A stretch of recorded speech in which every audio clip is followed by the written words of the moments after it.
Welcome back to Wisconsin Family. We have been having a lovely time here in Poynette, Wisconsin at Rock and Will Winery. Having a good time. I'm having a great time. Good. And now we're having an even better time because we've been joined by Jim Essence, who joins us from Jim's Coins, and we're so glad to have you. Thanks for coming. Yeah, thanks for having me.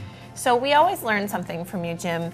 We're going to talk a little bit about the ways that you and your family can get involved in coin collecting, but we're going to talk a little bit about the financial aspect of gold and silver as well. So obviously there's some value here, and there's been a lot in the media recently about gold and silver shifting, going up and going down. How do you know what direction it's going to go? Is that something you can tell us for sure, that gold and silver is moving in a certain direction, or how does that work? I bet you might be thinking that I would not know the answer to that. But actually, I've been doing a lot of research and studying it carefully, certain trends and so forth, and we're actually almost 100% confident that gold and silver will go up or down. So we do know the direction, pretty sure. All right, you had me going. I thought you really were going to give us something there. That's great. Well, good. You can say that with confidence. Yeah. I'm glad to hear that. Yeah. Not just coins, also comedy from Jim. Yeah. So, obviously, this is something that people, have an interest in investing in. I mean, there's maybe some risk there because we know it's either going to go up or down. We obviously want it to go up if we invest. But what are some of the ways that people can invest in gold and silver? Well, that's a great question. One of the ways is ETFs, that's electronically traded funds. Okay. And that would be something, you buy a stock, it's actually listed on the stock market. You buy a piece of paper that says you own so many ounces of gold or silver that's in a vault somewhere. Yeah. And so that's a very economical way to buy and sell it because the transaction costs are very low because it's just like trading a stock. Right. So that's one option. A lot of people think, if push came to shove in the future, things went south, heaven forbid, they want something physical that they have in their possession, not a piece of paper that could, right. They open the vaults and there's just a security guard having his lunch or something. Right. Yeah. So. You paint a lovely picture, Jim. So they want the physical gold and silver in their possession. Right. People do, and that's where we come in. We buy and sell the physical. Right. Gold and silver. So there's a number of different ways to do it, starting with silver. People like the generic rounds made by refining companies and miners is the least expensive way to do it. And it comes in a lot of different designs. It's privately made. Sure. That's the least expensive. If you spend maybe $1 or $2 more per ounce, you can get the American Eagle.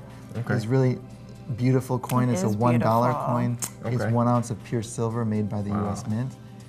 Wow. So some of these legal tender, some of them not so much then? Is that kind of how that works? Exactly, yes. Okay. People feel a little bit more secure if it's made by a government that it's legal tender. Maybe a less soft target for counterfeiters. Sure.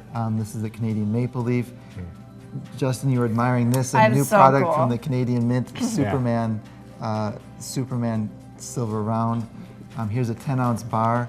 Just kind of holding it is Oh my kind gosh. of fun, pride of ownership. That's what 10 ounces feels like. Wow. Oh, Yeah. wow. And then here's the 100-ounce.